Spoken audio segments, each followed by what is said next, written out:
akan dijadikan kita ini dicintai oleh seluruh makhluk-makhluk Allah Subhanahu wa taala. Wa innal abda, dan sesungguhnya seseorang hamba, iza amila, apabila dia melakukan bimaksiatillah, maksiat kepada Allah, ya, penderhakaan kepada Allah, abghadahullah, ya, lalu Allah Subhanahu wa taala akan memurkainya ataupun membencinya. Fa iza abghadahullah, apabila Allah murka atau benci kepada seseorang itu, baghadahu ila khalqih, orang itu akan dijadikannya dibenci oleh makhluk-makhluknya. Ditulis kepada di situnya, dibenci oleh makhluk-makhluknya. Jadi salah satu daripada perkara ataupun salah satu daripada orang-orang yang dicintai oleh Allah Subhanahu wa taala ialah orang-orang yang melakukan ketaatan kepada Allah. Ya, orang-orang yang patuh kepada perintah Allah, meninggalkan larangan Allah, ya, melaksanakan perintah Allah, meninggalkan larangan Allah. Ia termasuk salah satu daripada perkara yang disebut mentaati Allah. Taat Allah ni ada dua perkara. Ya, taat kepada Allah ada dua perkara. Pertama, melaksanakan segala perintah Allah. Yang kedua, meninggalkan segala larangan Allah. Itu dinamakan mentaati Allah. Kalau melaksanakan sekadar perintah Allah tetapi tidak meninggalkan larangan Allah, itu tidak sempurna ketaatan kepada Allah. Ya, saya ulang lagi sekali tuan-tuan sekalian, ya. Saya ulang lagi sekali. Salah seorang daripada hamba-hamba yang dicintai oleh Allah. Allah sayang pada dia, Allah cinta kepada dia. Kadang-kadang kita sebut perkara-perkara begini, ialah ia cinta ni sesuatu yang lahir daripada hati. Ia lahir daripada hati kita. Maka bila mana kita menerima cinta seseorang daripada hatinya, maka kita menyelami cinta itu, maka akan terasa dan akan memberi kesan dalam kehidupan kita. Tapi oleh kerana kita jarang bicara tentang cinta Allah, ya, cinta suami dah biasa dah kan, cinta isteri, cinta suami, cinta anak-anak, cinta keluarga dan sebagainya, maka dah biasa dah. Maka sebab tu kadang-kadang kita bila mana kita bicara tentang cinta, sebab tu sekarang ni orang banyak, ya, minat kepada filem-filem cinta. Betul ke? Kau tak minat? Tak tengok dah pun, ya. Jadi kadang-kadang kita tengok, iya ke dia orang ni bercinta, kan? Kejap bergaduh, cinta, oh cinta ni tak akan bergaduh. Kejap benci, cinta ni tak akan membenci. Tapi walau bagaimanapun kita tengok orang yang bercinta ni, kita fahamlah, oh ni filem cinta katanya. Kita pun taklah itu sangat. Tapi walau bagaimanapun jarang orang cipta ataupun orang buat filem cinta Allah. Macam mana bercinta dengan Allah, dan bagaimana orang yang dicintai oleh Allah. Maka mungkin kita tak terasa sangat bicara ini. Walau bagaimanapun harap-harap Allah bagi kita rasa bagaimana kita dicintai oleh Allah dan kita mencintai Allah. Dan salah seorang yang kalau kita nak kenal di kalangan kita ni, siapa yang orang yang Allah cinta kepada dia, ialah seseorang apabila dia melakukan ketaatan, melakukan perbuatan-perbuatan yang mentaati Allah. Kalau kita nak sebut di sini, dia lebih kepada melaksanakan segala perintah-perintah Allah Subhanahu wa taala. Walau bagaimanapun saya ringkaskan begini. Orang yang taat pada Allah ni ialah dua perkara. Sempurnanya ketaatan itu apabila dia melaksanakan segala perintah Allah dan meninggalkan segala larangan Allah. Ada orang dia solat, ada orang dia puasa, dia baca Quran, tapi dia mengumpat juga. Jadi ada orang dia apa? Dia mengata orang juga. Contoh-contohnya lah, ya, banyak contoh-contoh lain. Kalau kita nak kata contoh, ada orang ni dia solat tapi dia berjudi tak? Yang tu tak adalah di kalangan kita sampai tahap tu. Kena contoh. Ya, ada orang masih berjudi, solat. Ada orang solat tapi masih dedah aurat. Maka tak sempurna ketaatan itu, maka tidak sempurna kecintaan itu oleh Allah kepada dirinya. Sebenarnya begini, kalau kita bercakap secara umum, semua manusia ni Allah cinta kepadanya. Kerana apa? Kerana Allah yang mencipta kita. Tak ada seorang pun manusia yang sebenar-benarnya yang Allah benci. Allah ni kan Tuhan yang maha penyayang, dan dia mendahulukan kasih sayangnya. Sebab tu ayat daripada surah yang pertama lagi, surah Al-Fatihah, ayat pertama lagi, Bismillahirrahmanirrahim, dengan nama Allah. Allah ni kan ada 99 nama, tapi kenapa Allah dahulukan nama Ar-Rahman Ar-Rahim?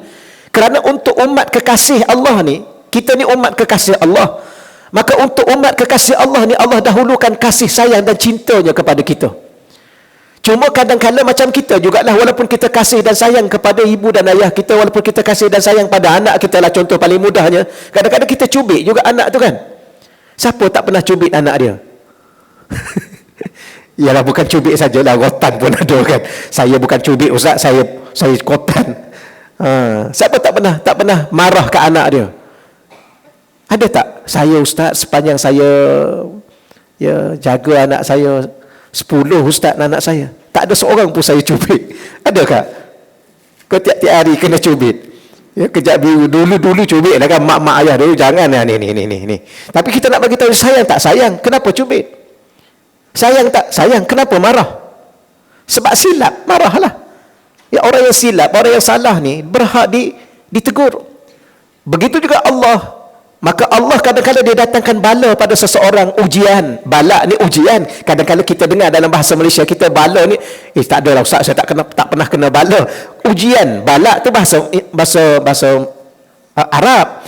Maka setiap kali Allah datangkan ujian, apa ujian kita? Demam, sakit, kadang-kadang macam-macam lah kita dikenakan ujian, melalui diri kita, melalui suami, melalui isteri, melalui anak-anak, melalui macam-macam ujian, melalui kehidupan yang kita lalui. Itu bukti Allah cinta pada kita dan sayang pada kita. Tetapi hakikatnya Allah Ta'ala ni yang paling sayang dan mencintai kita. Cuma kita tambah satu lagi, manakah yang paling di kalangan yang Allah sayang ni? Mana yang paling Allah sayang? Antara yang paling Allah sayangnya ialah termasuk dalam hadis baginda Nabi sallallahu alaihi wasallam, orang yang mentaati Allah. Siapa yang mentaati Allah? Yang melaksanakan segala perintah Allah, yang meninggalkan segala larangan Allah.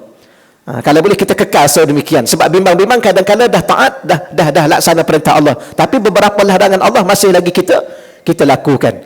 Dan yang paling indah sekali ialah bila mana Allah cinta pada kita, Allah akan jadikan kita ni dicintai oleh makhluk-makhluk Allah. Siapa makhluk Allah? Malaikat-malaikat. Siapa makhluk Allah? Kita kata apa yang ada, tumbuh-tumbuhan, pokok-pokok dan sebagainya, semua ini dia mencintai kita, menyayangi kita.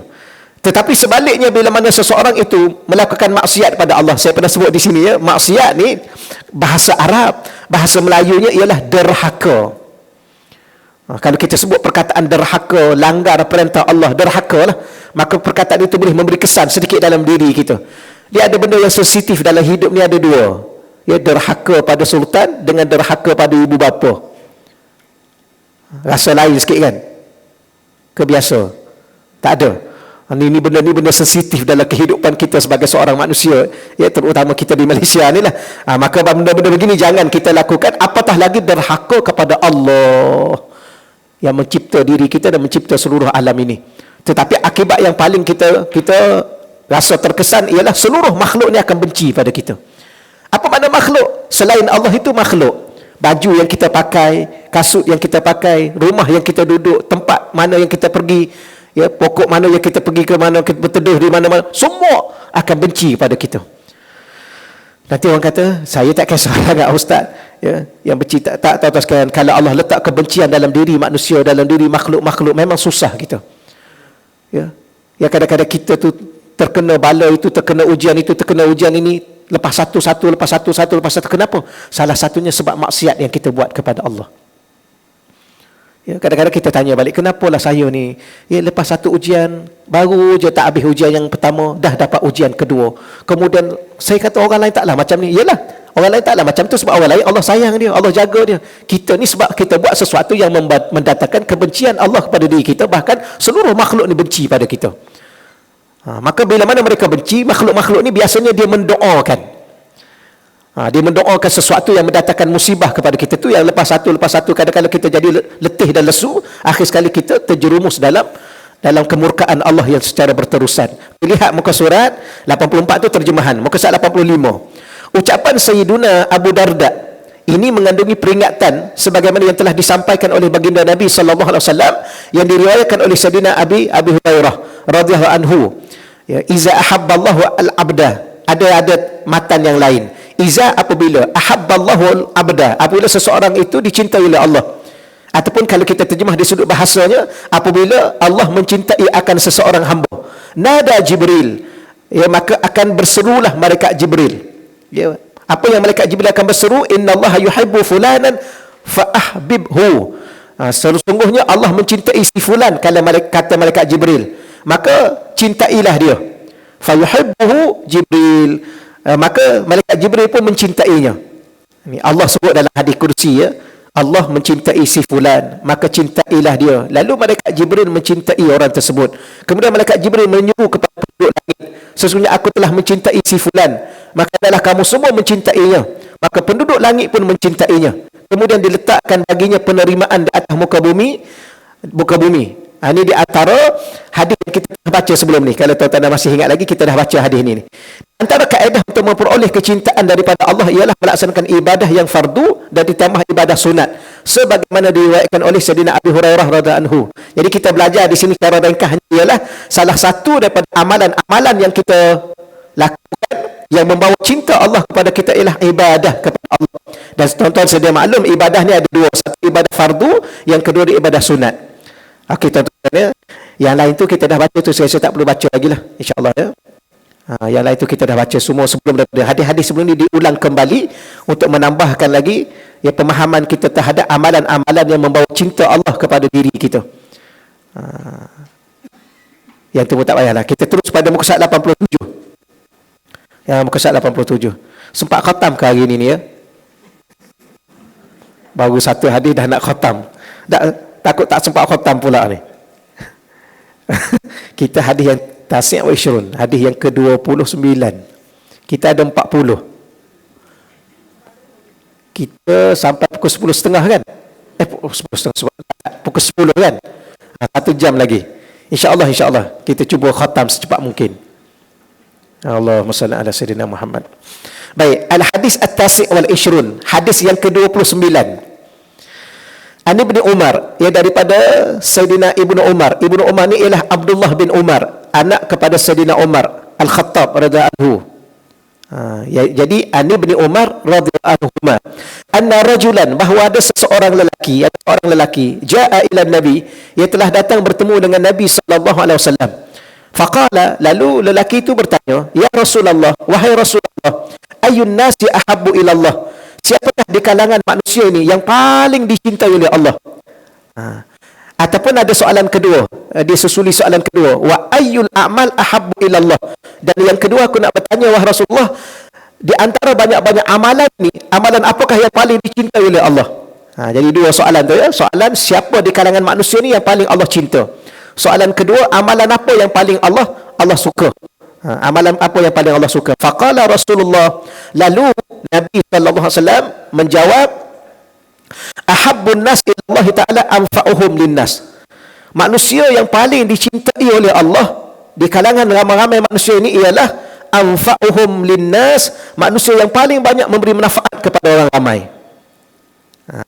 Yang paling Allah sayang di kalangan yang manusia-manusia ni ialah yang paling banyak memberi manfaat kepada manusia.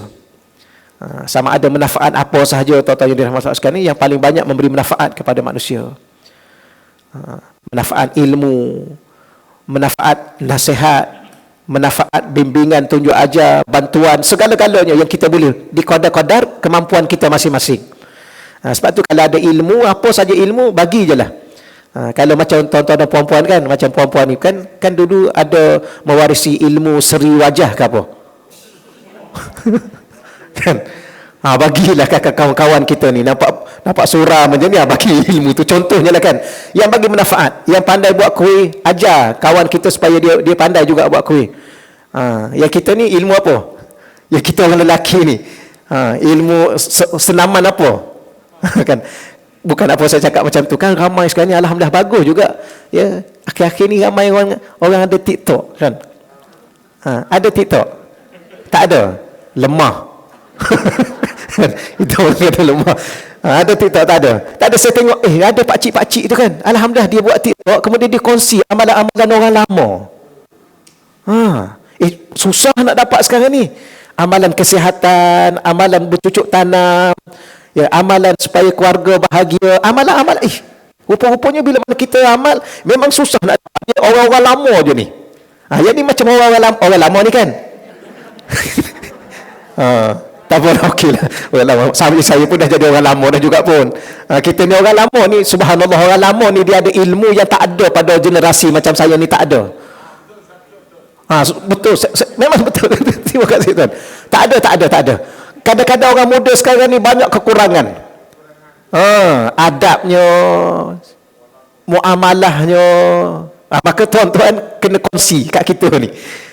Kongsi. Saya dulu, salah satu apa yang saya suka dulu, saya suka berkawan dengan orang lama. Masa saya duduk di pondok tu, ada seorang pakcik tu, bila mana balik solat, dia panggil kita lah. Dia berhenti sini sikit, anak-anak berhenti sini. Kita pun berhenti lah, duduk dengar lah dia cakap, dia bagi ilmu ni, dia bagi ilmu ni. Jadi segala ilmu tu jangan mati begitu sahaja. Apa maksudnya? Memberi manfaat sebanyak mungkin. Apa yang setakat pengalaman yang kita ada, bagi kepada orang. Inilah orang yang Allah cinta kepada dia. Tu kalau ilmu, kalau pengalaman, bagi pengalaman. Kalau kepandaian, bagi kepandaian apa yang kita pandai. Ya, pandai buat kuih. Ya, kadang-kadang orang memang dia pandai buat kuih tapi tak sedap. Kita buat yang sedap sikit lagi. Ada kuih nampak macam kuih dah, tapi makan tak macam kuih nama dia. Jadi kita ni orang lama ni, dia panggil apa, kuih-kuih lama ni kan, kuih tradisi orang Melayu ni. Tolong ajar supaya generasi baru tak terlepas dari segi dan sebagainya lah. Kalau nak hurai panjang lah sebenarnya. Kalau nak hurai ni, dia dalam ceramah ni, kalau nak hurai memang banyak lah. Hadis ni satu pun memang sampai pukul 10. Tapi kita tak nak, kita nak khatam. Wa ahabbul a'mal, dan sebaliknya, antara amalan yang paling dicintai oleh Allah, ilallahi ta'ala, sururun, kegembiraan, tudkhiluhu ala muslim, yang dimasukkan ke dalam hati orang Islam. Amalan yang paling Allah cinta ialah kita buat sesuatu perkara yang mana sesuatu perkara itu adalah sesuatu kegembiraan. Contoh, kita bercakap benda yang mengembirakan, kita buat sesuatu yang mengembirakan, dan masuk ke dalam hati orang itu, dia gembira dengan perkataan kita, dia gembira dengan perbuatan kita, maka perbuatan ini Allah amat cintai. Sebab tu kadang-kadang kalau kita tengok di sini pula kan, macam mana yang pelawak-pelawak tu, mungkin satu sudut ni pandangan saya tak, pandangan mungkin betul mungkin salah, tapi mungkin satu sudutnya pelawak ni antara orang yang bagus lah, sebab dia buat sesuatu yang kita boleh gembira dengan dia. Cuma jangan lalai lah, jangan sampai lalai. Ya, dia hidup atas muka dunia ni satu je tuan-tuan. Nak cari harta boleh, nak kumpul sebanyak boleh, tapi jangan lalai. Nak berhibur boleh, tapi jangan lalai. Jangan lalai apa maksudnya? Jangan terlepas tanggungjawab kita dengan Allah, sampai tak solat, sampai lupa Allah, sampai berdosa dengan Allah. Itu tak boleh lah. Tapi kalau tak itu silakanlah. Macam dulu saya ingat, ini saya ulang balik apa yang pernah saya sebut, tuan-tuan pun masih ingat lagi. Macam kita pernah tanya, Ustaz, boleh saya nak dengar lagu? Dia kata boleh. Banyak lagu-lagu yang boleh kita dengar. Contohnya, Ustaz, lagu Kain Pelekat. Lagu Tudung Periuk ni contoh. Saya kata, Allah Ustaz, takkan lagu tu? Ialah lagu-lagu yang menggambarkan benda tu. Salah tak menyanyi tentang kain pelekat? Yang tu wallah alam lah yang tu. Yang boleh mungkin belah sini mengembirakan, belah sini menyedihkan. Yang ni saya tak tahu, saya tak campur yang ni. Boleh jadi. Ya, jangan menyanyi lagu-lagu yang menyedihkan orang.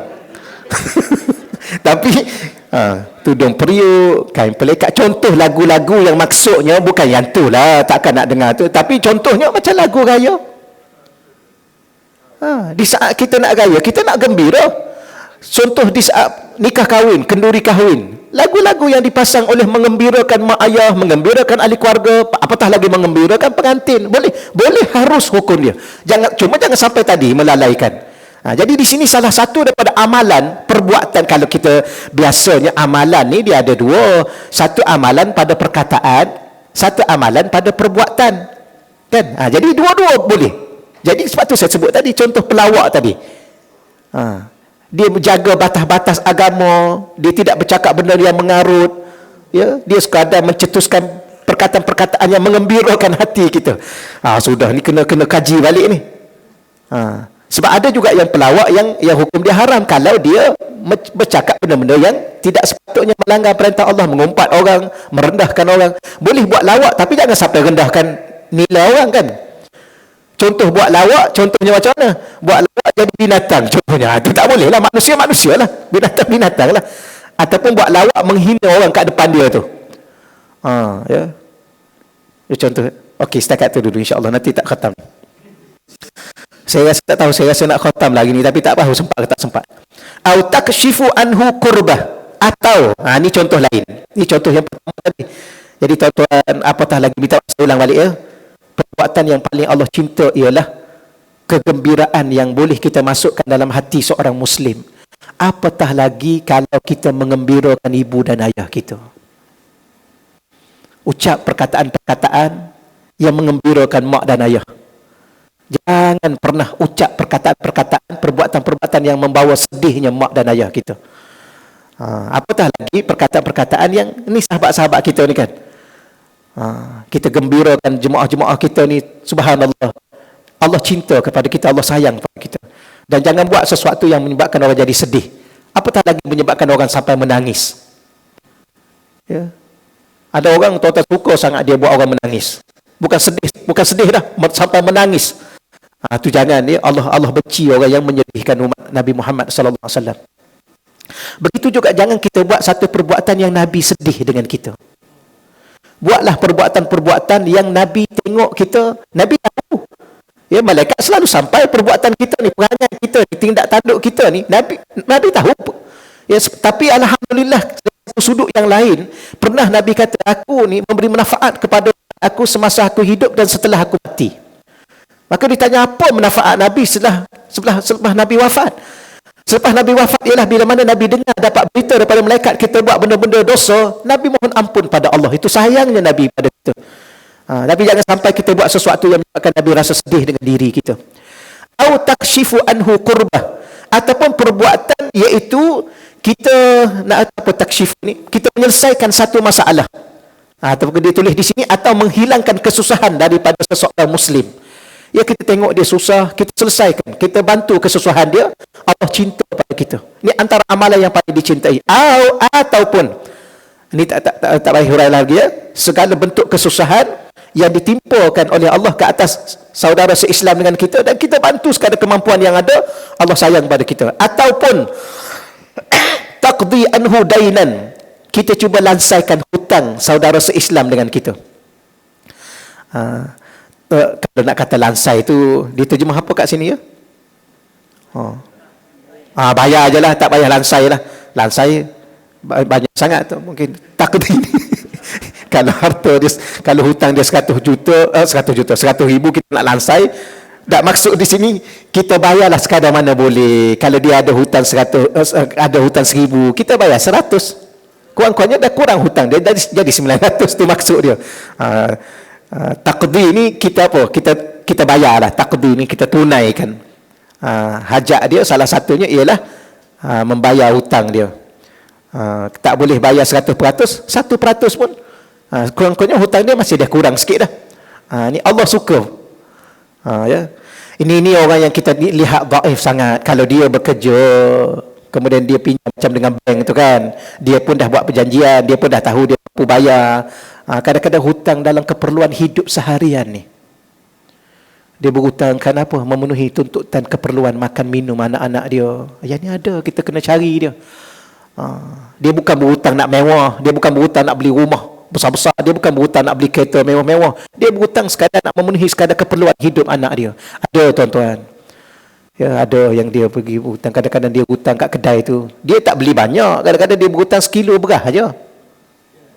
Dia tak beli macam 10 kilo, 20 kilo. Dia nak berhutang 10 kilo, dia tahulah dia tak dapat bayar. Kadang-kadang dia berhutang untuk 1 kilo beras aja untuk hari tu. Yang ni kalau kita jumpa, kita tolong bayar, Allah amat sayang kepada kita. Bahkan Rasulullah amat mencintai kita, kerana Rasulullah ni sentiasa sungguh cinta Rasulullah kepada orang miskin. Ataupun amalan yang ke berapa ni? Yang ketiga. Keempat. Au tatrudu anhu ju'an, atau menghilangkan kelaparan daripadanya. Kita tengok orang apa, dipanggil apa? Yang tidur-tidur bawah jambatan. Geladangan tu. Ya, tuan-tuan sekalian, rumah tak ada makanan, sudah tentulah. Maka kadang-kadang tidur dalam keadaan kelaparan. Yang ni yang Saidina Umar Al-Khattab kan, dia berjalan malam-malam sebagai seorang khalifah, dia berjalan. Manakah rumah-rumah yang tidur dalam keadaan kelaparan? Ya, ada yang ibu-ibu yang rebuh batu, anak lapar, tak apalah mama masak. Ya, bila mana mama masak, nak masak apa benda tak ada, maka dia rebuhlah batu. Anak tanya bila lagi? Lambat lagi. Dia lah memang lambat lah, tak akan masak lah, dah rebuh batu. Akhir sekali tidur dalam keadaan kelaparan. Ni orang-orang macam ni mungkin ada di sini. Mungkin ada, kita kata di Malaysia ni masih ada lah. Tapi mungkin di kampung-kampung. Kalau kita dapat jumpa, kita kena bagi. Wali an amsya ma'a akhin fi hajatin. Amalan yang seterusnya ialah iaitu seseorang itu tak Nabi sebut. Bukan. Sekejap ya. Wali an amsya digunakan perkataan alif, aku. Dan kata Nabi, ketahuilah bahawa aku lebih suka untuk berjalan bersama saudara yang berhajat. Aku lebih suka berjalan dengan seorang saudara se-Islam untuk menunaikan hajatnya. Ahabbu ilayya, lebih aku cinta, lebih aku suka nak dibandingkan an a'takifa fi hazal masjid, iaitu aku beriktikaf di dalam masjid ini. Masjid ini yang dimaksudkan ialah masjid baginda Nabi SAW, Masjidun Nabawi, ya, yakni Masjid Al-Madinah syahra, selama sebulan. Nabi cakap apa? Nabi buat perbandingan, aku berjalan dengan seorang Muslim yang untuk menunaikan hajat dia, lebih aku suka nak dibandingkan dengan aku beriktikaf di dalam masjid aku ni, kata Nabi, selama sebulan. Boleh bayang tak? Iktikaf dalam masjid Nabi selama sebulan, lebih Nabi suka berjalan dengan seorang saudara se-Islam untuk menunaikan hajat dia. Sebab tu kadang-kadang kawan kita datang rumah, boleh tak tolong temankan saya nak buat sekian, ya, kalau ada tu rasa boleh bantu-bantu, kita kena pergi, ya, berjalan dengan dia. Kerana Nabi pun pernah sebut, aku lebih suka berjalan dengan seseorang nak banding dengan iktikaf. Kita pun jawablah, tak apa, hari ni saya sibuk sikit nak pergi iktikaf masjid negeri. Tak. Yang lebih baik, Allah paling suka kalau kawan kita ajak, temankan dia untuk bantu dia yang selayaknya lah, yang sepatutnya lah. Ya, kalau bantu dia pergi ke mana? Pergi sembang. Itu tak ada lah kan. Boleh teman saya nak pergi mana? Nak pergi rumah kawan kita, nak buat apa? Nak sembang-sembang. Itu tak apalah, baik kita baca Quran lah. Ya, kalau sembang-sembang takut terjebak dalam bicara hal orang lain. Tengok kadang nak bantu apa ya? Saya nak uruskan hal urusan haji saya ni, ya, di tabung haji. Tu kita boleh bantu. Apatah lagi dia nak urus bab-bab yang berkaitan dengan ibadah. Maka Nabi lebih suka. Ni amalan yang paling dicintai oleh Allah dan dicintai oleh baginda Nabi sallallahu alaihi wasallam. Baik, seterusnya, waman kaffa ghadabahu satarallah auratah. Sesiapa yang menahan kemarahannya, waman, sesiapa kaffa yang telah menahan ghadabahu, kemarahannya, satarallah auratah, Allah Taala akan menutup auratnya. Ya. Sesiapa yang menahan marahnya, dia tak marah. Boleh dia nak marah, bukan tak boleh. Contoh kadang-kadang tuan-tuan sekalian, ya, macam kita nak marah kat isteri, boleh sangatlah, kita kan suami. Berani? Ada berani? Tak ada kan, nak marah isteri, ya, boleh. Isteri pun nak marah suami pun boleh kan? Boleh. Saya pun boleh marah juga. Ingat abang seorang boleh marah, saya pun boleh marah, ya. Kita nak marah anak, lagilah boleh. Maka tapi kita tahan marah itu, ya. Ni yang ingat Nabi cakap ni, sesiapa yang mampu menahan marah dia, satarallah auratah, Allah tutup segala keaiban dia. Kita ni banyak keaiban. Kalau Allah buka keaiban kita, tak ada seorang pun nak berkawan dengan kita. Betul. Samalah saya pun, samalah siapa-siapa pun, ya, kalau Allah buka keaiban kita, tak ada seorang pun nak mengaji dengan kita. Betul. Ustaz pun ada aib juga. Yalah, ustaz kan orang. Kadang-kadang kita tengok, ustaz ni kan orang. Betul ya?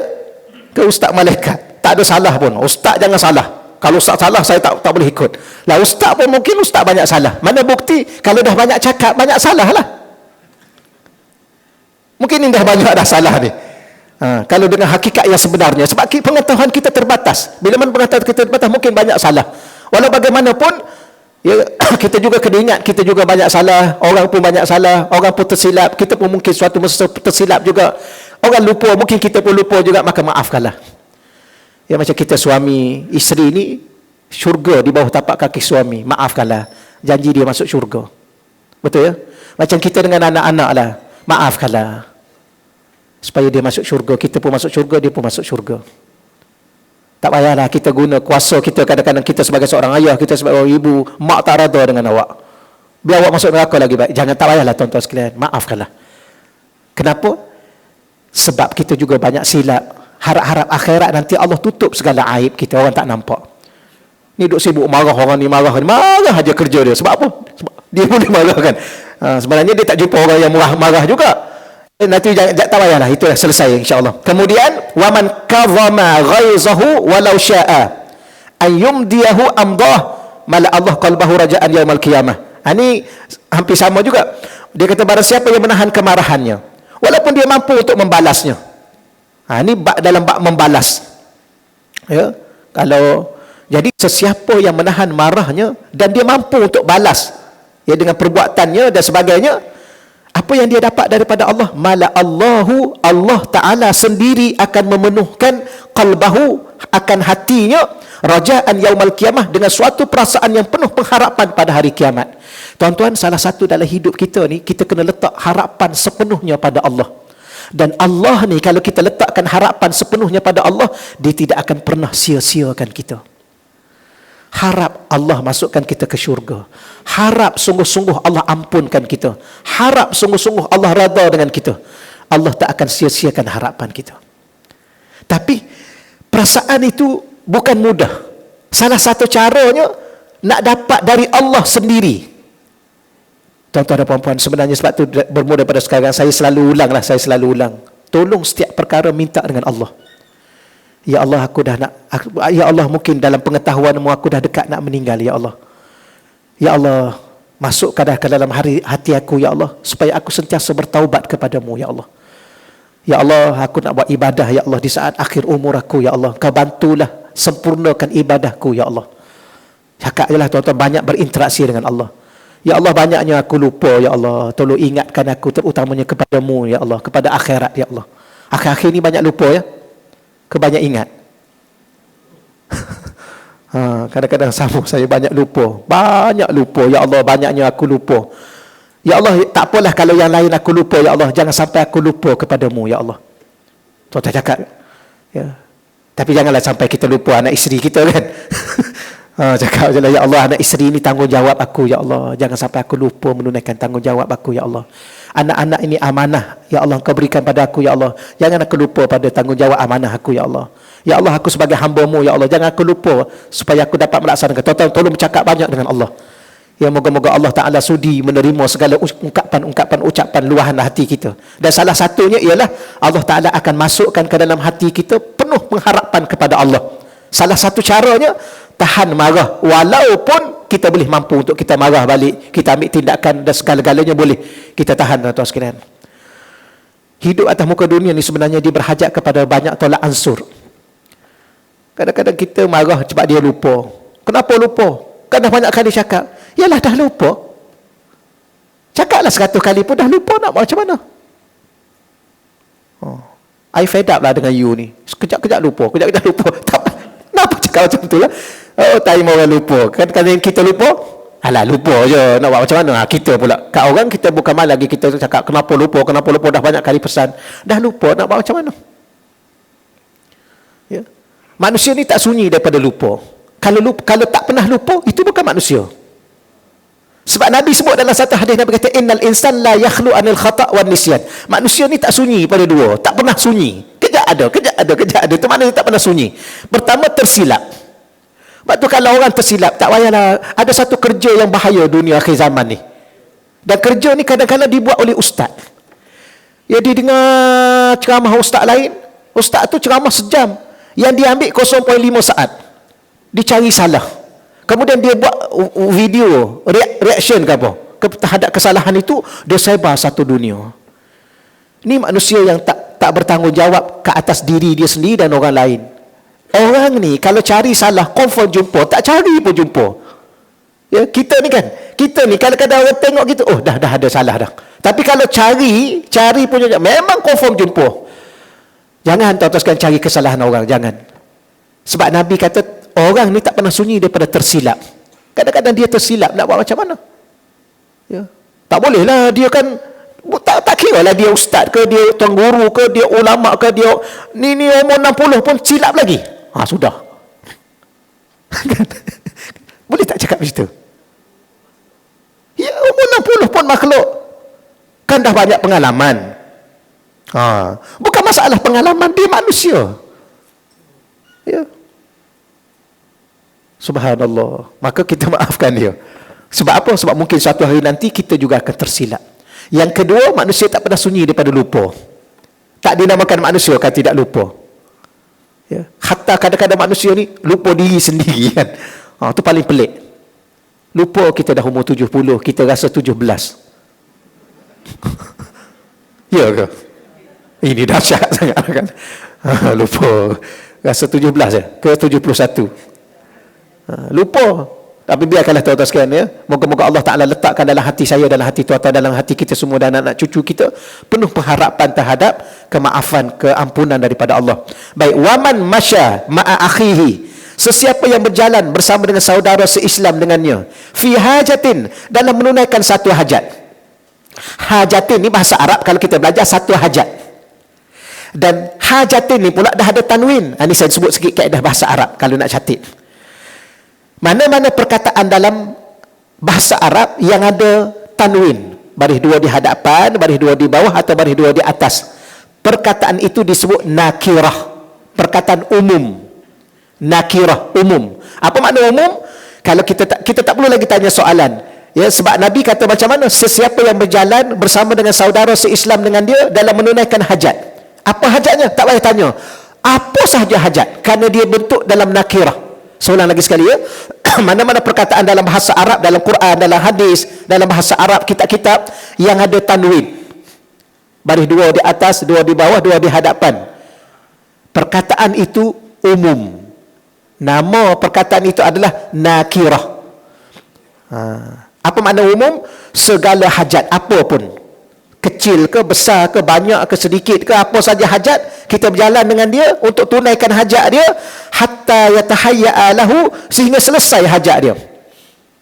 Selesai urusan dia. Kecil ke, besar ke, banyak ke, sedikit, selesai. Asbatallah qadamahu, Allah sendiri akan meneguhkan tapak kakinya, yauma nuzulul aqdam, di saat tapak kaki tergelincir semua masuk ke neraka. Ingat, kita ni akan meniti titian sirat. Bawah titian sirat tu neraka Jahannam. Ada satu hari yang akan kita tengok dengan mata kepala kita, semua ni tak akan pernah terlepas pun. Manusia letak saja tapak kaki tergelincir jatuh, letak saja berjalan satu langkah dua langkah jatuh ke dalam neraka Jahannam. Tapi pada hari itu ada seorang yang Allah sayang pada dia, Allah akan teguhkan tapak kaki dia berjalan di atas titian sirat. Siapa dia orang itu? Yang dia berjalan dengan saudara seislam dengan dia, dia tunaikan hajat. Contoh kita katakan dekat-dekat nak buka sekolah ni, contoh banyak contoh ni. Kita pun ambil lah pergi satu keluarga anak orang miskin. Mai saya bawa bagi anak tuan nak apa, sekolah dah nak buka ni, kasut dah ada tak? Ya, baju dah ada, kita tunaikan hajat dia. Satu keluarga kita ambil satu keluarga, kita tunaikan hajat dia. Ni contoh dekat-dekat anak sekolah. Ya, berapa ramai orang miskin menangis, ya tak ada kasut, tak ada baju. Kita ambil satu keluarga, ataupun kita ambil satu keluarga orang miskin, apa hajat tuan, beras dah ada tak, gula dah ada tak, kita ambil bawa dia, kita bawa dia, ambil masuk kereta kita pergi ke pasar mana-mana, bawa, okey tuan ambil, ya saya bayar. Allah Ta'ala akan tetapkan kita semasa meniti tian sirat. Saya sendiri, ya insya-Allah kita berniat, ya yang mana-mana kita kenal, ya jiran kita ke apa, kita buatlah sekali dalam seumur hidup, kalau banyak kali lagi lah. Yang tahniah tuan-tuan sekalian yang buat kerja-kerja kebajikan. Ya tuan-tuan di sini banyak membantu ya. Bantu saya pun banyak juga. Allahumma salli ala sayyidina. Moga-moga saya, tuan-tuan dan puan-puan ya, diteguhkan oleh Allah, bukan kita diteguhkan oleh Allah. Ya, tapak kaki kita di saat kita meniti titian sirat. Tak tahulah kita selamat ke tidak ya. Hati saya hari ini rasa sedih.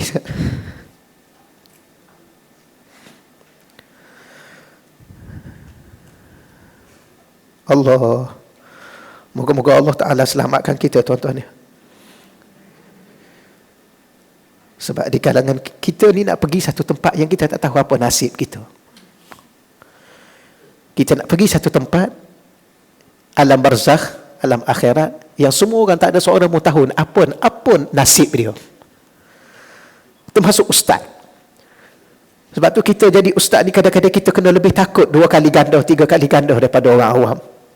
Kok ustaz yang terjun neraka dulu, ini kita tak tahu. Ini benda-benda begini ni ya Allah. Baik, kita lihat muka surat 89 tu ya.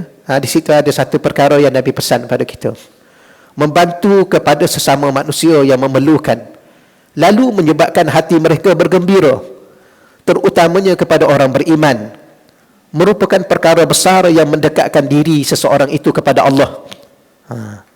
Ia merupakan sifat terpuji. Ni bukan setakat kita dekat dengan Allah, Allah sayang kepada kita.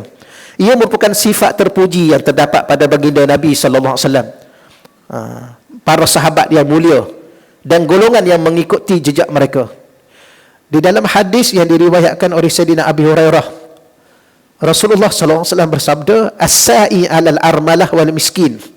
Orang yang membantu para janda. Armalah ni diterjemah di sini ya ibu tunggal, ya orang janda, tambah-tambah yang ada anak ramai, ya, dan membantu orang miskin. Terima kasih tuan-tuan menggembirakan kita. Allahumma salli ala sayyidina Muhammad. Tuan Haji kena bantulah. Cakap insya-Allah. Allahu Rabbi. Ni Nabi pesan pada kita, ya. Allah. Kadang-kadang kalau kita hurai, kita takut terasa hati pula. Tadi kita cakap nak suruh gembira kan. Macam tuan-tuan ni yang kaya-kaya, duit banyak-banyak ni. Bantulah. Tapi tolong ajak isteri sama. Kalau tidak, dia jadi menyedihkan satu pihak yang lain. Masalah juga kan. Allahumma salli ala sayyidina wa maulana Muhammad. Allah.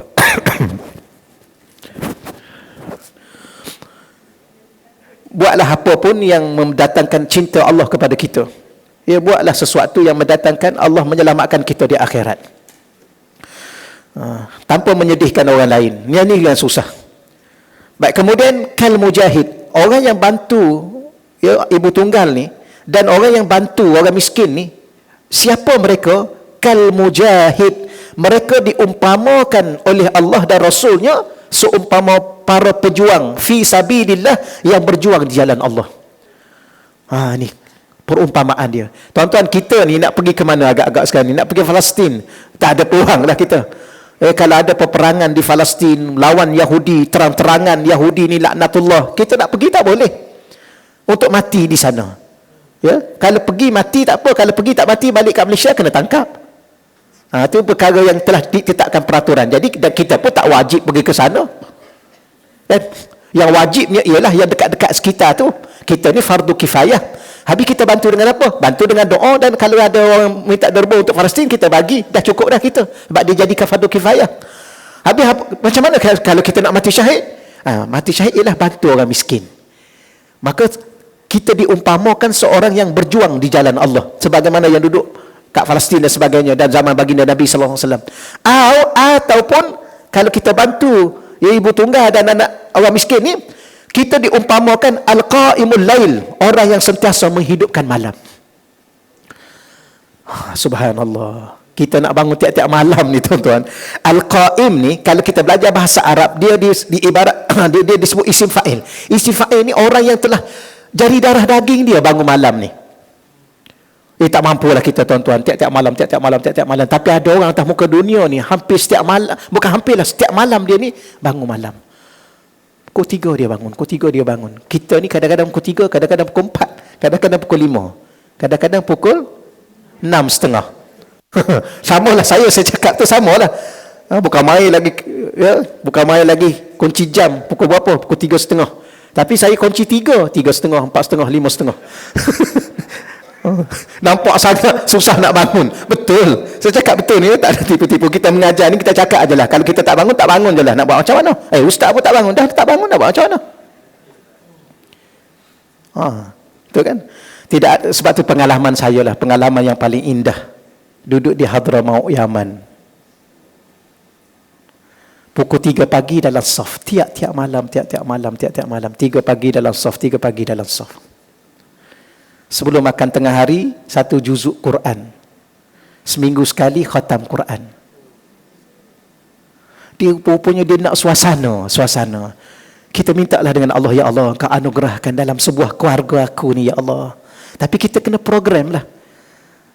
Program. Kita pakat. Contohnya, kita pakat dengan keluarga kita. Kalau tak seminggu sekali pun khatam, 2 minggu sekali, okey dah. Kalau tak 2 minggu, sebulan sekali. Kita pakat dengan keluarga kita, okey, ni baca rumah dia, ni baca rumah dia, baca rumah dia. Sebulan sekali kita berhimpun, buat majlis khatam Quran. Tapi di sana, seminggu sekali khatam Quran. Sebelum makan tengah hari, mesti baca 1 juzuk. Kita 1 surah pun tak baca sebelum makan tengah hari kan. Betul, kita sama. Saya, ustaz balik Malaysia, sama kita. Masuk kat sana tu, ya Allah, ingat ya Allah, tidak ada tempat yang paling seronok yang kita duduk, tempat yang menyebabkan kita jadi orang soleh. Tidak ada satu keadaan yang kita berada yang menjadi kenangan indah dalam hidup kita, di mana di tempat itu kita banyak beribadah pada Allah. Sebab tu kalau kita tanya, tuan-tuan, banyak-banyak tempat yang pergi, mana yang tempat yang paling rasa cukup seronok? Di mana? Mekah dengan Madinah. Sebab apa? Sebab itulah tempat yang paling banyak kita buat ibadah pada Allah. Rupanya itulah yang kita nak. Pergi Turki dah kan? Korea dah. Ireland dah. Dah semua dah pergi dah. Dah pergi. Tuan-tuan ada puan-puan lah, kita tak pernah sampai, tapi nak dah. Tapi seronok tak? Seronok. Suka tak? Suka. Bahagia tak? Bahagia. Tapi yang paling bahagia Mekah dengan Madinah. Tak ada tempat yang paling bahagia. Seronok, tenang. Segala-galanya tak boleh nak ungkap. Kenapa?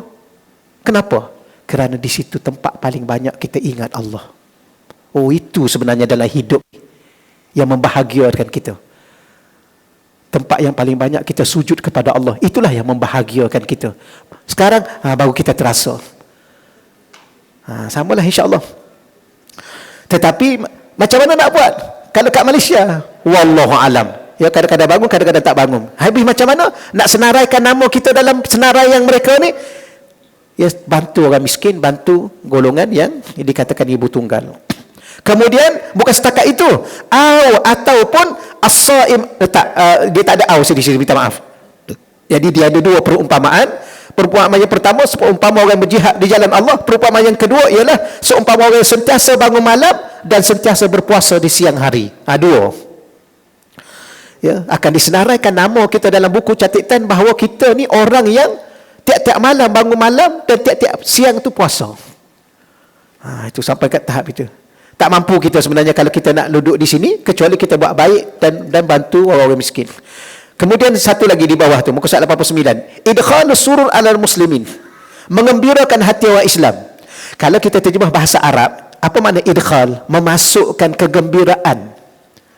Maknanya benda gembira ni boleh kita masukkan dalam hati orang. Kalau ikut bahasa. Tapi bahasa mudahnya, mengembirakan hati orang Muslim ni, orang-orang Muslim ni, orang Islam. Wa ana nazartu nafsi, dan aku telah bernazar. Aku telah bernazar, ni kata Imam Malik ya, minta maaf saya terlupa baca di situ. Tak kala Imam Malik ditanya tentang amalan apa yang paling dicintai, minta maaf saya terlupa tadi. Imam Malik ni apabila ditanya kepada beliau, apakah amalan yang paling beliau cintai? Jadi beliau jawab, memasukkan atau mengembirakan hati orang Islam. Maka dia cakap apa? Aku telah bernazar an ufarrija kurubatil muslimin, untuk membantu atau membebaskan kesusahan yang dihadapi oleh kaum muslimin. Ya, bila mana baca hadis tadi, maka sampai tahap Imam Malik ni bernazar untuk melakukan sesuatu yang mengembirakan orang Islam dan membebaskan segala kesusahan yang dihadapi orang Islam. Baik, muka surat 90. Al-Hadis As-Salasun, hadis yang ke-30. An Ma'dan bin Abi Talhah Ya'mari, ya, daripada Ma'dan bin Abi Talhah Al-Ya'mari, beliau berkata, laqitu Sauban maula Rasulullah sallallahu alaihi wasallam. Aku telah bertemu dengan Sauban, pembantu Rasulullah sallallahu alaihi wasallam. Sauban ni banyak kali kita ulang lagi sekali ya, salah seorang daripada sahabat Nabi yang sampai pucat mukanya kerana tak dapat tidur malam sebab rindu pada Nabi. Satu pagi subuh, Nabi tengok wajah dia pucat. Maka Nabi tanya, wahai Sauban, apa yang berlaku kepada kamu? Kamu sakit ke? Dia kata, aku tak sakit, wahai Rasulullah. Habis kenapa pucat? Dia kata, tiap kali aku balik, aku tak boleh tidur malam. Kenapa kamu tak boleh tidur malam? Aku rindu padamu, wahai Rasulullah. Aku bimbang-bimbang, aku tidur, aku tak terbangun. Pagi ni tak dapat tengok wajahmu, wahai Rasulullah. Ni Sauban. Moga-moga Allah Ta'ala bagi perasaan yang ada dalam diri beliau, ya, dalam diri beliau, dalam hati kita, rindu pada Rasulullah, ya, sallallahu alaihi wasallam. Kadang-kadang dia jatuh sakit. Kadang-kadang jatuh sakit, sekejap jatuh sakit, kejap jatuh sakit. Bila mana Rasulullah tanya, wahai Sauban, kenapa kamu ni kejap jatuh sakit, kejap jatuh sakit ni? Dia kata, wahai Rasulullah, aku duk fikir satu benda yang menyebabkan aku jadi jatuh sakit. Ya. Apa yang kamu fikir? Aku fikirnya sekarang ni aku masih boleh lihat kamu.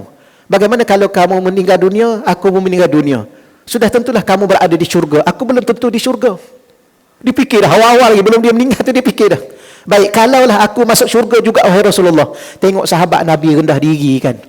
Padahal sahabat Nabi ni Allah redha dengan dia. Mana-mana orang yang pernah menatap wajah Nabi dan beriman dengan Nabi dan ikut apa yang Nabi ajar, beriman kepada Allah, orang ni adalah sahabat. Dan sahabat ni ahli syurga. Tapi kadang-kadang dia kata, kalau kamu masuk syurga, aku tak tahu lagi ke mana. Rendah dirinya dia. Kenapa dia tak tahu diri dia ke mana? Sebab itulah kalau sahabat Nabi pun cakap macam ni, dia pun tak tahu ke syurga atau ke neraka, bagaimanalah saya dengan tuan-tuan kita semua? Yang tu kadang-kadang kita kena duduk seorang-seorang, ya Allah, maafkanlah aku, ya Allah, tolonglah aku, ya Allah. Cakaplah apa-apa pun, ya Allah, jangan masukkan aku ke neraka, ya Allah. Tuan-tuan setakat ni tuan-tuan cakap berapa kali dah pada Allah? Tolonglah aku, ya Allah, jangan masukkan aku ke dalam neraka, ya Allah. Ya Allah, masukkanlah aku ke dalam syurga, ya Allah. Aku tahu aku tak layak, ya Allah. Cakaplah pada Allah. Aku tak layak, ya Allah, nak masuk syurga dengan perangai yang ada ni, ya Allah, dengan amalan yang ada ni. Lepas tu dosa pula yang ada kan. Tak tahulah ke mana. Aku bagi tahu pada Allah. Tapi sahabat Nabi Sauban dia macam tu lah. Dia kata, wahai Rasulullah, kalau aku meninggal, kamu meninggal, ya, aku tak tahu aku boleh jumpa lagi pada kamu. Kamu sudah tentu masuk syurga, aku belum tentu. Kalaupun aku masuk syurga dan engkau masuk syurga, aku pun masuk syurga. Tapi sudah tentu syurga kamu dengan syurga aku berbeza, wahai Rasulullah. Maknanya dia fikir sampai ke tahap tu rindu dan cintanya dia pada Nabi, menyebabkan dia sentiasa sakit ataupun muka di wajah dia pucat. Ya, tak boleh nak tidur. Atau kadang-kadang kalau boleh Allah Ta'ala, kita minta doa pada Allah, ya Allah, Engkau masukkan ke dalam hati aku ni, ya Allah, rasa rindu dan cinta kepada kekasihmu, ya Allah. Walaupun aku tahu aku tak layak bercinta dan berkasih dengan Nabi Muhammad, dengan kekasih. Ya, pelik tuan-tuan, kadang-kadang satu benda yang agak pelik. Tapi Allah Ta'ala ni betapa penyayangnya Allah. Dia bagi kalau kita nak cinta pada kekasih dia. Macam tuan-tuan dan puan-puan kan, kita ada kekasih kan? Ada? Allah tu biar dulu, Allah dengan Rasul tu. Ada kekasih tak? Ada kekasih tak? Ada kan? Iyalah. Ya, tapi kalau kita kata ada kekasih kita, ada suami, ada isteri, kita bagi tak orang cinta kepada kekasih kita? Bagi tak? Ya.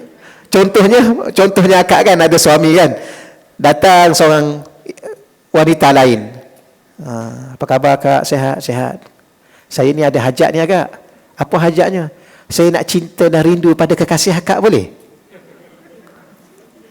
Nak jawab apa? Boleh. Ni memang hebat. Memang ahli syurga. Ahli syurga hebat. Ya boleh.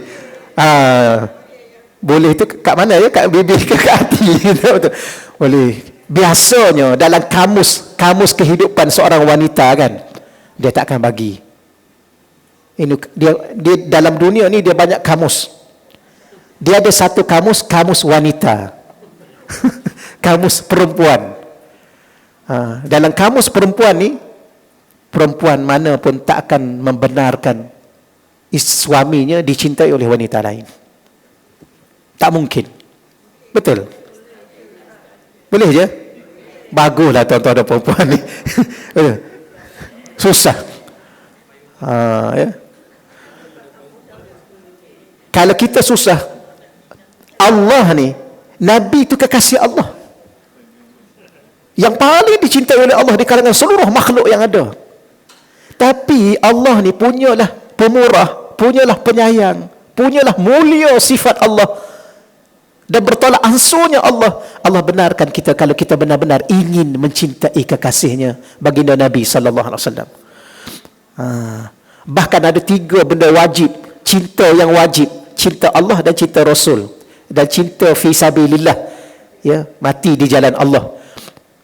Ni dikatakan begini. Boleh insya-Allah ya.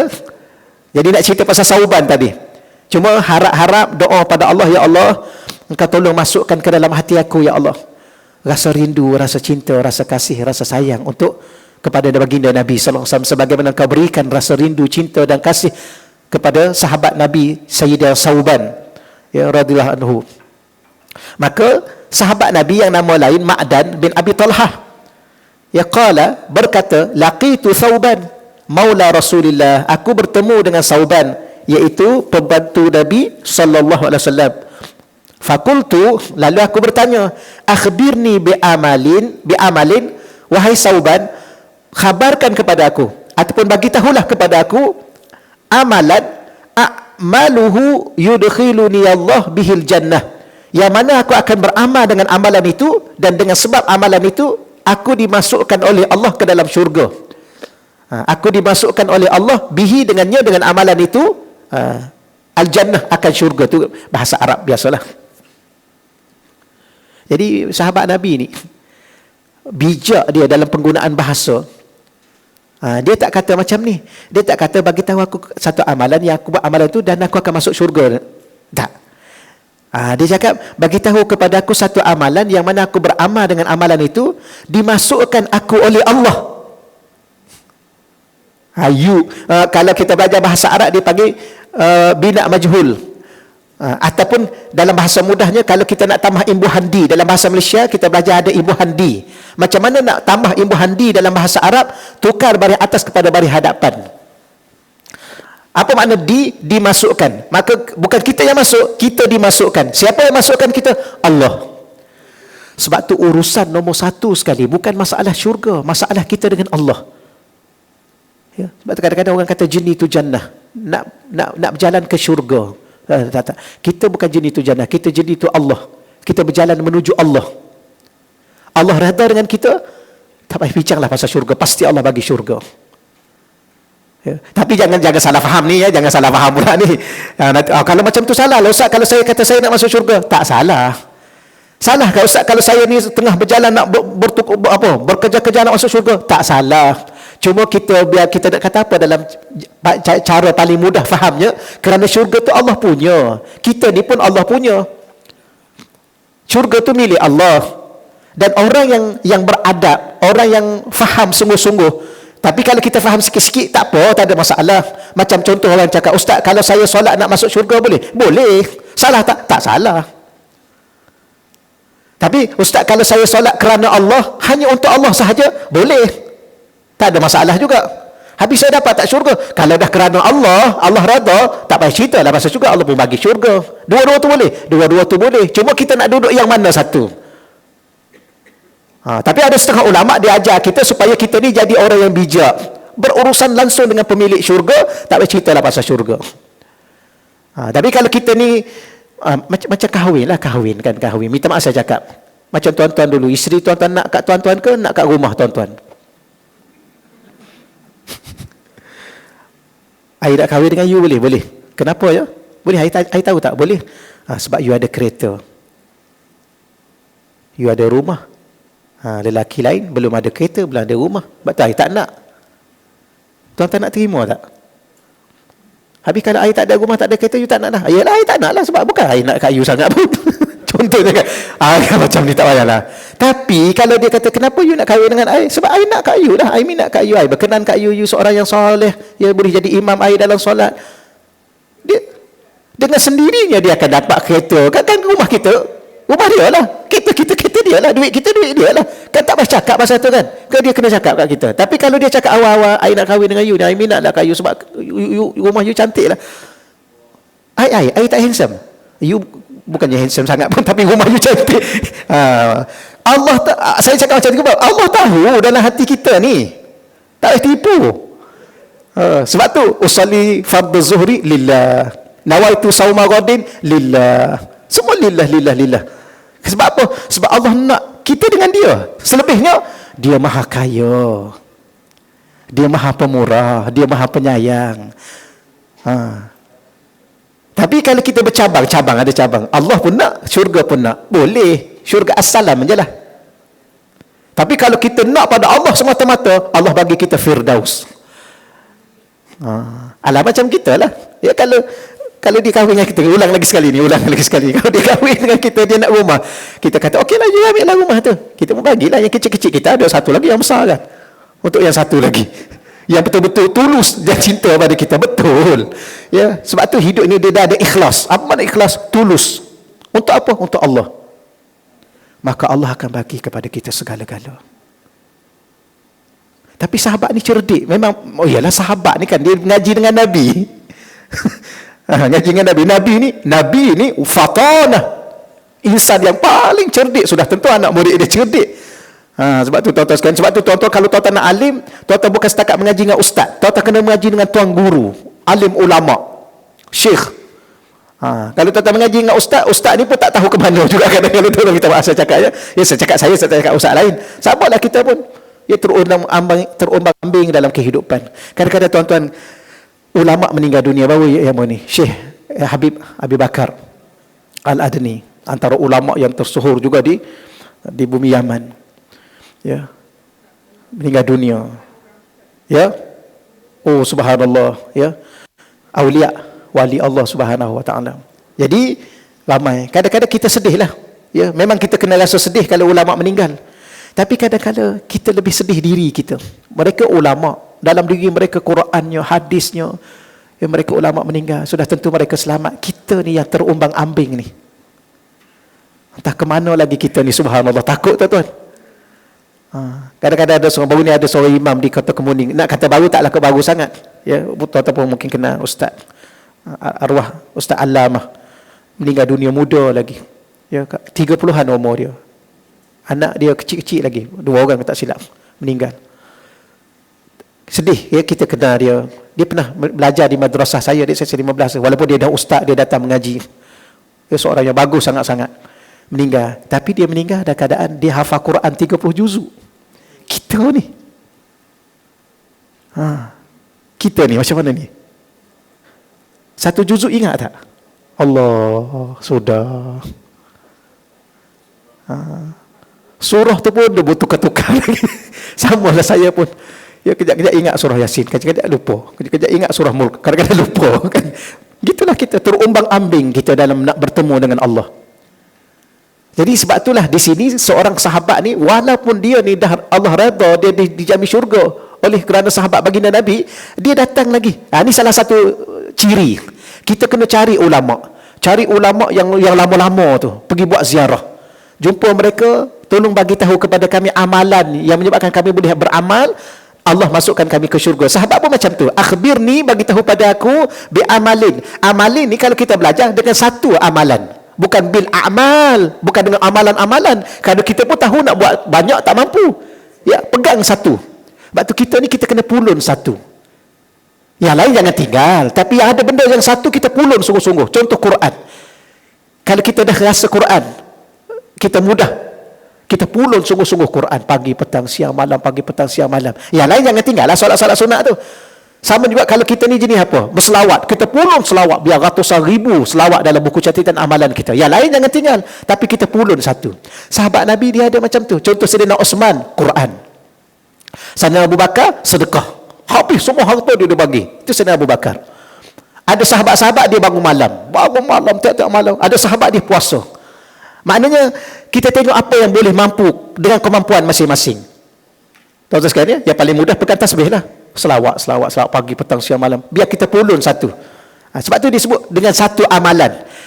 Dengan aku beramal dengan satu amalan itu, yudkhiluni jannah. Yudkhiluni Allah. Allah yang akan masukkan aku dengan amalan itu, dengan rahmat hasil daripada amalan itu, akan syurga. Qala, ataupun dia bertanya dengan soalan yang lain. Qultu bi ahabbil a'mal ilallah. Ya, tolong bagi tahu kepadaku dengan amalan yang paling dicintai oleh Allah. Fasakata. Ya, kemudian lalu apa ni? Sayyidina Sauban diam. Atau beliau berkata, perawi beragu, aku berkata, ni perawi ragu. Au tu menunjukkan dia soalan, mungkin soalan pertama atau mungkin soalan kedua. Dengan amalan yang paling dicintai oleh Allah. Akan tetapi Sayyidina Sauban hanya diam. Fasakata, Sayyidina Sauban diam. Summa sa'altuhu, kemudian aku ulang balik soalan aku, kata Ma'dan. Fasakata, lalu Sauban diam lagi. Summa sa'altuhu salisah, kemudian aku tanya soalan yang ketiga. Tengok tuan-tuan, kenapa dia diam? Kerana di saat datang seorang sahabat tanya tentang hadis baginda Nabi sallallahu alaihi wasallam, sedangkan dalam hati dia penuh kerinduan, dia jadi tak terkata. Ya, datang balik rindu dia pada Nabi, dia jadi diam. Dia menyebabkan sahabat ulang lagi sekali soalan. Sampai 3 kali. Kita ni memanglah kalau kita ada rasa rindu dalam hati kita kan, Kemudian orang ingatkan pada kita. Salah satunya rindu pada mak dan ayah yang telah meninggal. Dia jadi kelu tak terkata. Rindu tak tertahan. Okay, dia. Kalau boleh kita dengan Nabi pun macam itulah. Di saat orang sebut nama Nabi, kita rasa kita tak boleh nak cakap. Harap-harap Allah bagi rezeki pada kita seumpama itu. Dan bila mana kita rindu Nabi, sudah tentu Nabi rindu pada kita. Kerana rindu ni, dia perasaan. Perasaan ni, dia akan terasa. Kan?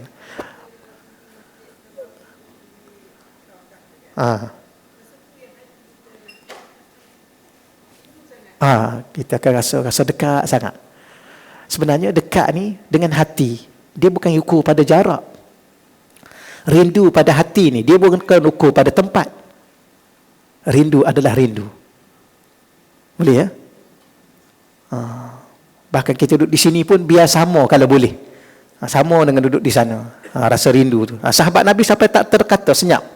Lalu aku tanya soalan kali ketiga, as-salisah, kali ketiga. Faqala, lalu dia menjawab, sa'altu an zalika Rasulullah sallallahu alaihi wasallam faqala. Maka dia kata apa? Dia kata, aku telah bertanya akan demikian itu. Oh, rupa-rupanya dia kenang kembali. Bila mana seorang sahabat datang tanya dia kata, sebenarnya soalan kamu kepada aku, itulah soalan yang aku pernah tanya pada Rasulullah. Itu yang dia terkenang balik apa yang dia dengan Rasulullah. Lalu bila mana ditanya soalan itu, dua soalan ya.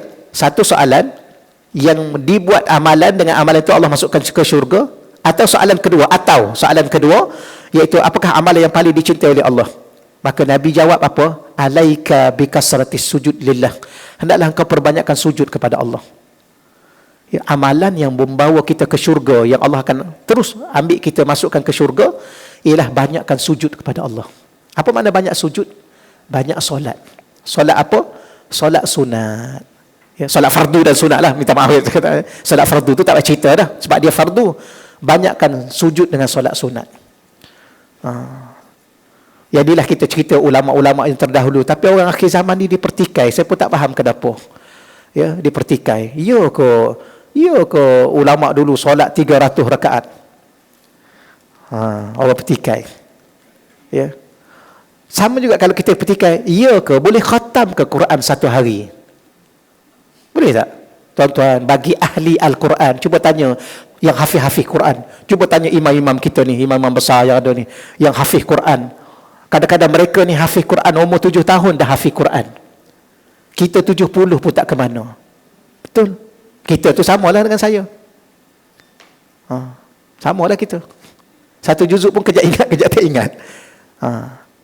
Yang orang hafal Quran 10 tahun dah hafal Quran dan hidup dengan Quran, subhanallah, tuan-tuan sekalian, satu hari dia khatam Quran tu biasa. Tapi kalau tanya kita pun akan pertikai. Iya ke? Iyalah kalau dah tanya kita. Kita ni sebulan pun tak khatam, apatah lagi satu hari. Jadi kadang-kadang orang ni diukur dengan diri dia. Dia ukur dengan diri dia, logik diri dia ataupun logik orang awam. Memang tak sampailah. Tapi bagi ahli Quran ataupun ahli tahajud ataupun ahli zikir, kita tanya dia, saya, tuan baca la ilaha illallah berapa kali? Dia kata, saya biasanya 100,000 satu hari. Yo kau 100,000.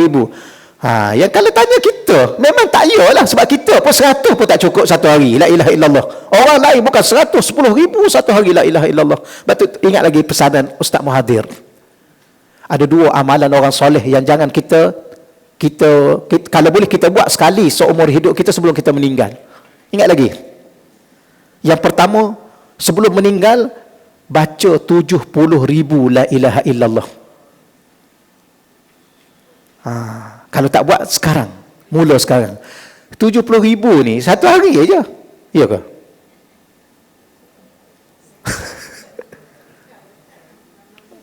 Tak.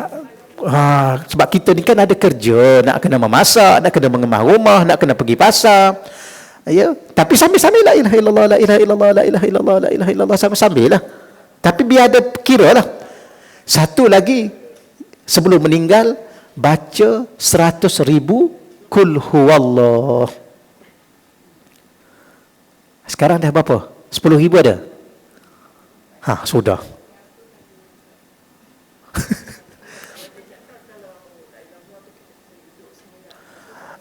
Itu kita kata contoh ginilah, kalau ditanya, kalau kita sibuk, boleh tak la ilaha illallah?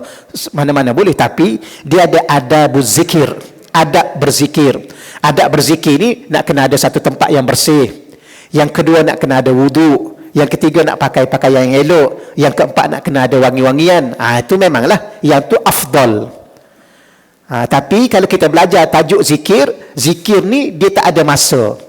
Dia tak kira tempat. Umum. Tapi kalau nak betul-betul nak khusus, yang terbaik macam tu lah. Nak ingat Allah, takkan nak ingat Allah kat pasar. Kalau kira-kiranya, tapi kat pasar boleh tak ingat Allah? Boleh. Tapi kalau nak ingat Allah, mestilah pilih suatu tempat yang terbaik. Itu lagi nilai dia lagi tinggi. Selawat mana-mana boleh. Tapi kalau kita kata kita buat satu majlis selawat, saya nak jemput juga tuan-tuan, kalau di madrasah saya tu, dekat aja sini 15 minit, ikut Kota Kemuning, Jumaat malam Sabtu, saya buat 10,000 selawat tiap-tiap minggu, 10,000. Dan akhir bulan kita buat 100,000. 100,000 tu maknanya kita campur berjemaah kan. Kita ambil, Syekh saya dia ajar konsep berjemaah. Apa makna konsep berjemaah? Contohnya kita solat jemaah ni, kalau kita lewat sekalipun dapat rakaat yang terakhir, kita tetap dapat 27 pahala jemaah. Apa makna? Barakahnya buat amalan ini secara berjemaah. Sebab tu kita ada solat berjemaah, makan berjemaah. Jangan makan seorang-seorang kan. Jangan panggil orang, panggil keluarga makan. Dan salah satunya ialah Syekh saya diajar, contohnya anak murid kita ada 100 orang. Okey, kalau kita baca 100 seorang, dah 1,000. Kalau 1,000 seorang, ada 100 orang, dah 100,000. Jadi harap-harap kita doa balik pada Allah, ya Allah, kami tadi sama-sama beramai-ramai berselawat 100,000 ya Allah. Maknanya kalau ada 100 orang, 1,000 je dia baca malam tu, dapat kita kumpul 100,000. Kalau 100,000, satu selawat 10, 100,000 selawat, 1,000,000 rahmat satu malam kita dapat. Kalau ada masa, jemputlah. Ada masa duduk dalam satu majlis. Bukan kita baca selawat saja, tapi mula-mula kita akan baca selawat 100,000. Tapi biasa tiap-tiap malamnya kita, bukan tiap-tiap malam, Selasa malam dengan Jumaat malamnya kita baca 10,000. Lepas 10,000 barulah kita akan baca, adalah yang termasuklah Al-Asma'ul Husna dan sebagainya, doa-doa yang dibaca dalam bentuk qasidahnya. Kemudian kita baca kitab. Tapi walau bagaimanapun, salah satu cara saya nak sebut pada tuan-tuan, contohlah, kita pakatlah dengan keluarga kita. Keluarga kita ada 7 orang. Okey, kita pakatlah. Baca 100. Satu malam dapat berapa dah? Kita pun himpunlah, biar sampai 100,000 Qul huwallah. Dan biar sampai 70,000 la ilaha illallah. Tapi la ilaha illallah tu kalau kita baca seorang lah, bukan dia la ilaha illallah, la ilaha illallah, la ilaha illallah. Seminit dapat 100, 10 minit dapat 1,000.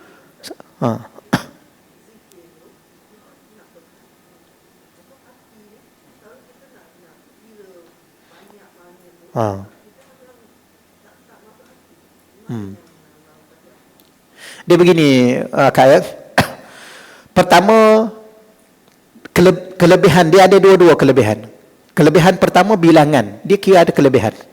Sebab Nabi pun menetapkan ada zikir-zikir ada bilangan. 33. Maknanya bilangan tu kena ada. Sebab tu setengah-setengah ulama mengambil iktibar secara umumnya. Kadang-kadang dia petikan, ni ada hadis kata 70,000. Dia ada bilangan tak? Ada. Dalam Quran ada tak sebut bilangan? Maknanya bilangan ni salah satu daripada benda yang dikira. Dan dia ada kelebihan dia. Macam doktor lah, dia bagi ubat, makan ubat 3 biji.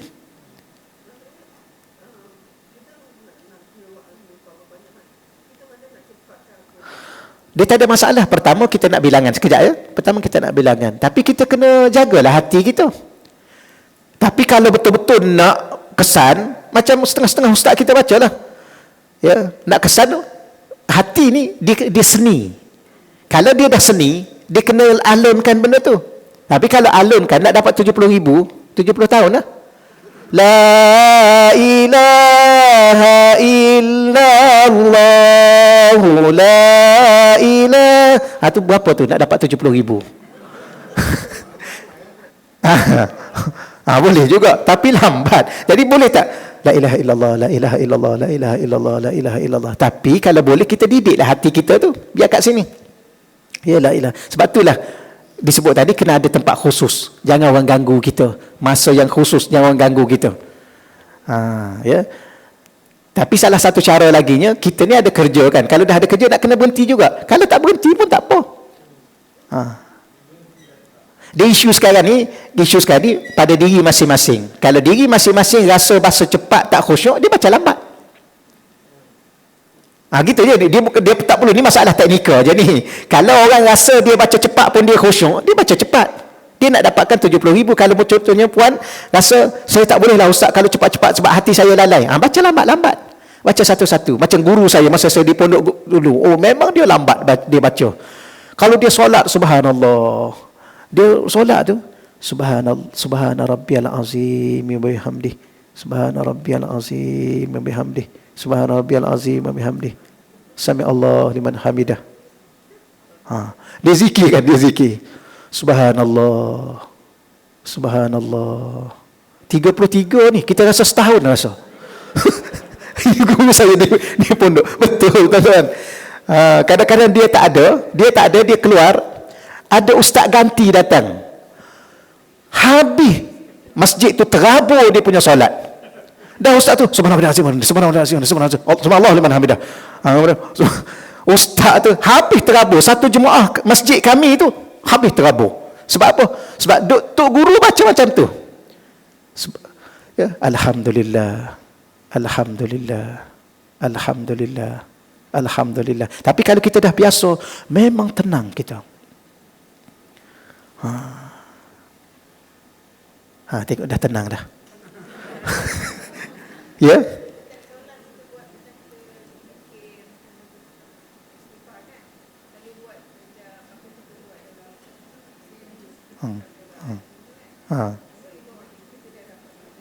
Ya.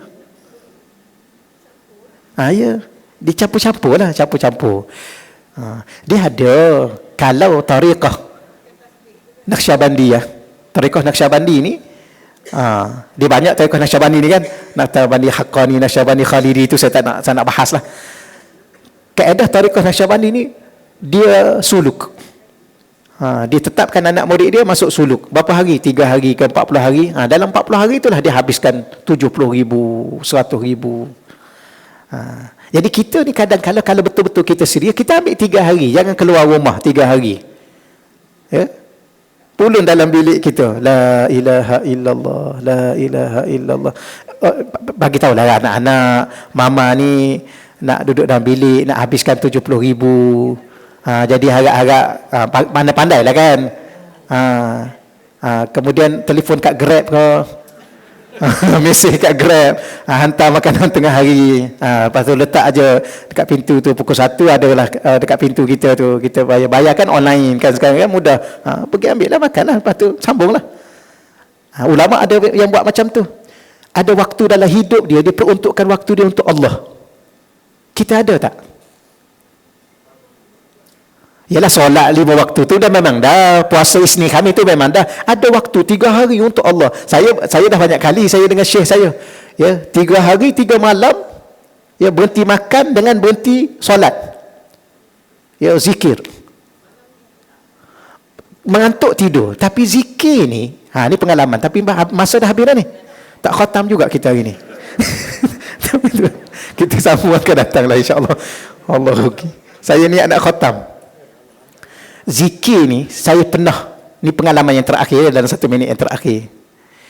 Masa di Hadramaut Yaman, saya pernah sebut. Masa di Mesir pun sama, masa di Hadramaut Yaman pun sama, saya pernah sebut.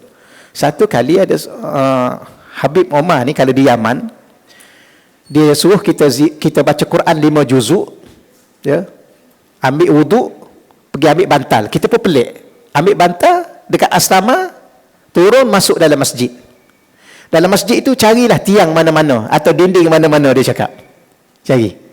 Pertama baca Quran 5 juzuk. Lepas baca Quran 5 juzuk, zikir la ilaha illallah 3,000. Kemudian zikir Allah 3,000. Kemudian selawat 3,000. Kemudian istighfar 3,000. Mula dengan 5 juzuk. Kita pun duduklah cari, saya masa tu saya cari tiang, duduk di tiang. Ya, duduk di tiang semenyanda, bantal, letak bantal, baca Quran 5 juzuk, okey. Baca lepas isyak, mula lepas isyak. Baca habis 5 juzuk. Kemudian mula zikir. Yang pelik zikir ni. Zikir la ilaha illallah, la ilaha illallah, la ilaha illallah. Lebih kurang berapa minit? 5 minit rasanya zikir. Dia datang mengantuk. Ya Allah, Allah saja yang tahu. Punya mengantuk. Lepas tu kita ingat, Habib kata kalau mengantuk tidur. Bantal pun dah ada. Tapi tidur kena ada 2 cara. Kalau letak bantal tidur macam ni, wuduk habis. Kena keluar pergi ambil. Kita ni kalau boleh jangan keluar daripada masjid. Kecuali ambil wuduk. Kalau batal kena pergi keluar ambil wuduk. Akhir sekali letak bantal kat sini tidur macam ni. Kunci jam. Saya kunci 15 minit. Ingat nak tidur 15 minit tak? Kita pun tidur. Lepas tu kita pun sedar. Kita rasa ya Allah punya lama. Seolah-olah tidur 5 jam. Seolah-olah tidur. Tengok-tengok baru 5 minit. Tengok jam. Jam kunci 15. Tak sampai lagi 15 minit. Zikir pula. Zikir. Nak cukup 3,000 ni. Zikir. Dia datang lagi mengantuk. Sama juga. Tidur lagi. Tidur memang tidur betul lah. Bukan tidur betul. Mengantuk. Ya, dia nikmat paling tidur ni yang paling nikmat masa mengantuk lah. Betul ya? Dah mengantuk? Tidur je lah. Betul. Tak ada kan kita. Jadi tidur lagi 2, 3, 4 kali tidur. Rasa subhanallah 5 jam, 6 jam. Rasa puas tidur. Kemudian bangun. Baru 5 minit. Rupanya tidur. Itu pengalaman zikir. Jadi tak mengantuk ke? Mengantuk sungguh-sungguh. Tidur tapi tidur sekejap. Wallah alam. Dia ada kekuatan roh. Rupa-rupanya tidur ni tak perlu lama pun. 5 minit cukup kalau kita sungguh-sungguh tidur. Dan tidur pula tidur dengan zikir. Bukan tidur dengan lalai. Rupa-rupanya yang bangun penat juga. Tidur dah 6 jam. Bangun penat juga. Tidur dalam lalai dari Allah. Kalau dia kalau belajar bab zikir ni, hati kita ni dia ada lapis dia.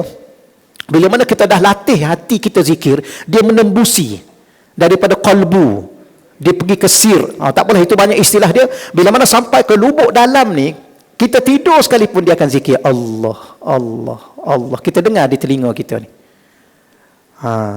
Lepas tu persoalan yang puan tanya tadi, saya tak boleh laju. Kalau tak boleh laju, perlahan je lah. Supaya khusyuk.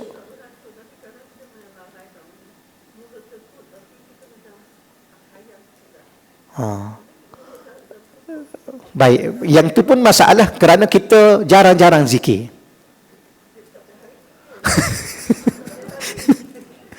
nanti saya jawab. Tak boleh juga cakap macam tu kan. Jarang-jarang zikir. Pertama, jarang-jarang zikir. Yang kedua,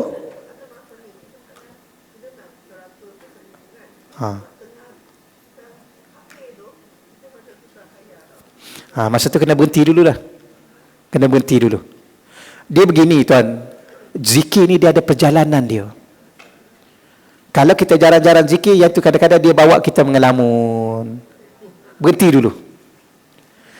Dan kita kena latih zikir ni. Ulama bahas ada 2, lisan dengan hati.